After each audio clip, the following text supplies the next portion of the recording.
Hi guys, this is me Anand Jha and we are going to start a new subject, strength of material, with a new topic, stress for lateral entry exam. So if you are preparing for lateral entry exams like IPU LEET and UPTU LEET, then the link of the website is in the description and हम लोगों ने paid course launch किया है, आप उसे use कर सकते हैं और अपना सिलेबस को कंप्लीट कर सकते हैं. ठीक है, तो चलिए वीडियो पे मूव करते हैं. Normal stress. नॉर्मल स्ट्रेस क्या है? नॉर्मल स्ट्रेस को समझने के लिए सबसे पहले आपको समझना होगा स्ट्रेस क्या है. अब स्ट्रेस को हम कैसे डिफाइन कर सकते हैं? इसका मैथमेटिकल फॉर्मूला है, लेकिन उसे हमें रियल लाइफ एग्जांपल से समझना होगा. हम रिलेट कर सकते हैं उसे रियल लाइफ एग्जांपल से. लेट्स सी, ये मेरा हैंड है, इसके ऊपर मैंने ये पेन रखा है.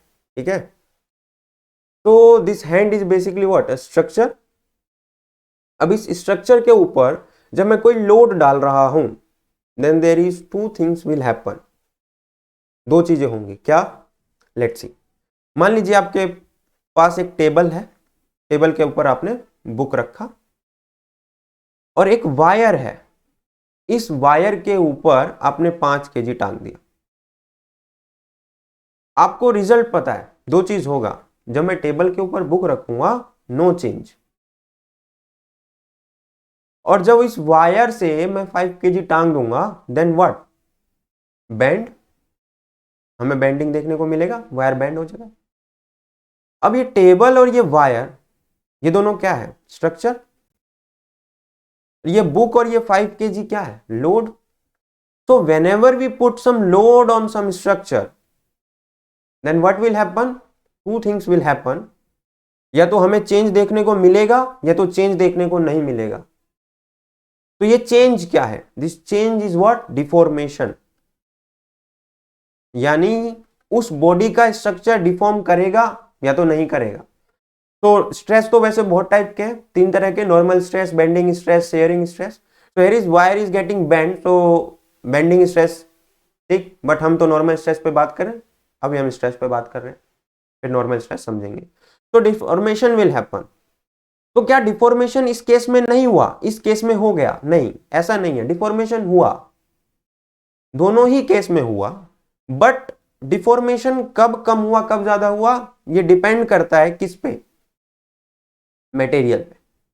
और भी बहुत सारे फैक्टर पे डिपेंड करता है. उसे एक एक करके समझेंगे तो हम समझ सकते हैं कि डिफॉर्मेशन स्ट्रेस से कैसे रिलेट है. तो डिफॉर्मेशन जो हो रहा है, या तो वो नेग्लिजिबल है, यानी पॉइंट साइज डिफॉर्मेशन है, कोई फर्क नहीं पड़ा. टेबल के ऊपर हमने बुक रखा, कोई डिफॉर्मेशन हुआ नहीं. बट डिफॉर्मेशन क्रिएट हुआ, डिफॉर्मेशन हुआ वहां पे, लेकिन वो पॉइंट डिफॉर्मेशन था, नेग्लिजिबल, मानने योग्य नहीं है. बट यहां बेंड हो गया, जहां डिफॉर्मेशन पॉइंट साइज नहीं है, यहां डिफॉर्मेशन ज्यादा है, जो कि हमें विजिबल है. ठीक है, तो स्ट्रक्चर जो है वो डिफॉर्म कर जाएगा जब उसके ऊपर हम कोई लोड लगाएंगे. ठीक है, तो वो अपने आप को रेजिस्ट करेगा ना, डिफॉर्म से बचाने के लिए. कोई ऑब्जेक्ट है, इसके ऊपर जब मैं कोई लोड लगाऊंगा, कोई फोर्स लगा रहा हूं, तो तोड़ने के लिए उसके ऊपर रख दिया मैंने, तो वो अपने आप को क्या करेगा? डिफॉर्म होने से बचाएगा. तो एक इंटरनल रेजिस्टिव फोर्स क्रिएट करेगा. तो that's the first one is what? पहला फैक्टर जिस पे डिफॉर्मेशन डिपेंड करता है वो क्या है? Internal resistive force. Okay, then the next one is what? ये लोड, इस लोड का जो एरिया, मान लीजिए कि इस लोड का एरिया 10 मीटर स्क्वायर है और जिसके ऊपर वो लगा रहा है वो 5 मीटर स्क्वायर ही है. ठीक है, तो एरिया ऑफ क्रॉस सेक्शन कितने ऊपर, यानी ये जो ऑब्जेक्ट है जिसके ऊपर हम लोड लगा रहे हैं, ये तो 5 मीटर स्क्वायर के अंडर ही इंटरनल रेजिस्टिव फोर्स क्रिएट करेगा, है ना. अब ये इतना बड़ा है और ये इतना बड़ा है, तो इंटरनल फोर्स जो है वो सिर्फ इतने ही एरिया में क्रिएट होगा. So area of cross section पे भी डिपेंड करता है, area of cross section. And the last one is what? खुद मटेरियल. ठीक, तो मटेरियल पे बात कर नहीं रहे, इन दोनों को हम रिलेट करते हैं, इंटरनल रेजिस्टिव फोर्स और area of cross section. This is the structure. Let's see, हम यहां पे एक सेक्शन बना देते हैं एक्स एक्स, जो कि परपेंडिकुलर है इससे वाले सेक्शन के. ठीक है, ये जो हमने एरो बनाया ये हमारा P है, इंटरनल रेजिस्टिव फोर्स, और ये हमारा एरिया ऑफ क्रॉस सेक्शन है। तो स्ट्रेस क्या है, कितना कितना प्रेशर यानी कितना force per unit area generate हो रहा है, ये क्या है, स्ट्रेस है।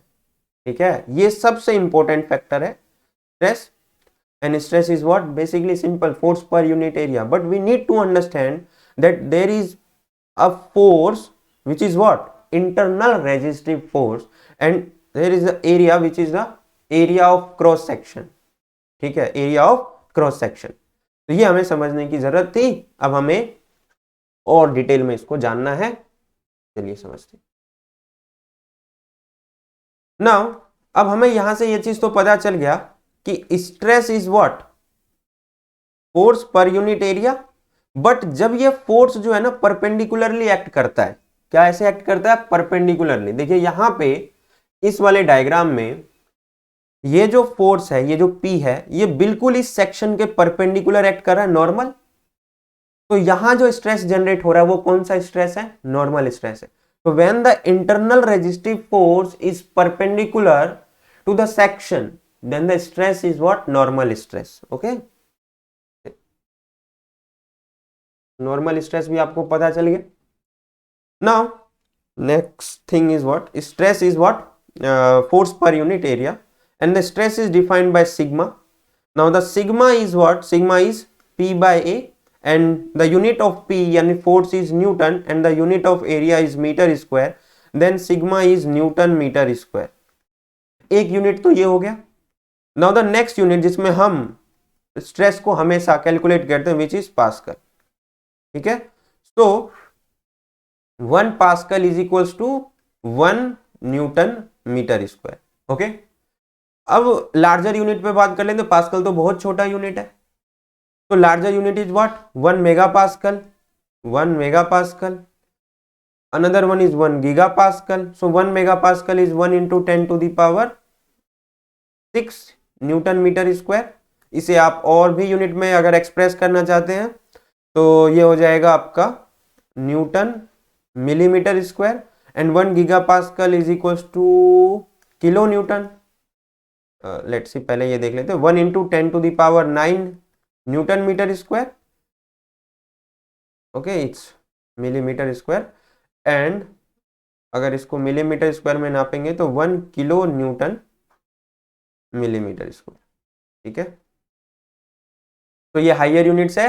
लीट एग्जाम में ऐसे भी क्वेश्चंस पूछ लेते हैं, फॉर्मूला पूछ लेते हैं, ये सब भी पूछ लिया जाएगा, तो ये बहुत इंपॉर्टेंट है। इसके अलावा ये जो हमने स्ट्रेस निकाला, दिस इज एवरेज स्ट्रेस। अब होता है ना, ये एवरेज स्ट्रेस है, हमसे बोला गया यार बहुत छोटा स्ट्रेस निकालो। बहुत छोटा स्ट्रेस मतलब बहुत छोटे से एरिया के लिए स्ट्रेस निकाल के दिखाओ।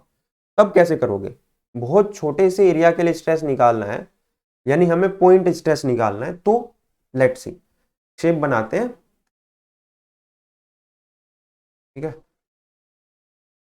ये देखिए, ये हमने एक शेप बनाया, उतना अच्छा डायग्राम नहीं ड्रॉ कर पा रहा हूं, बट समझने के लिए काफी है। अब देखिए, मान लीजिए कि ये शेप है, यहां पे ये जो पॉइंट देख रहे हैं आप, दिस इज सी। अब इस सी इतने से पॉइंट के लिए मुझे स्ट्रेस निकालना है, तो कैसे निकालूंगा। तो ये जो एक छोटा सा पॉइंट है, मान लेते हैं ये एक छोटा सा एरिया यानी डेल्टा है, और यहां पर जो इंटरनल फोर्स क्रिएट हो रहा है, this is what, delta P. Then the point stress, और इस बहुत छोटे से एरिया के लिए स्ट्रेस, पॉइंट स्ट्रेस मतलब बहुत से छोटे एरिया के लिए stress. So point stress is what, limit delta A tends to 0 delta P by delta A. यानी जब हमारा एरिया बहुत छोटा होगा तो हमारा जो स्ट्रेस है वो ये होगा, दिस इज पॉइंट स्ट्रेस। और बहुत ही छोटे एरिया के लिए जब हम स्ट्रेस निकाले तो हम इसका इस्तेमाल करते हैं। ठीक है, अब लिमिट सॉल्व करना आपको आता है, बट ये समझना हमारे लिए बहुत ज्यादा जरूरी था।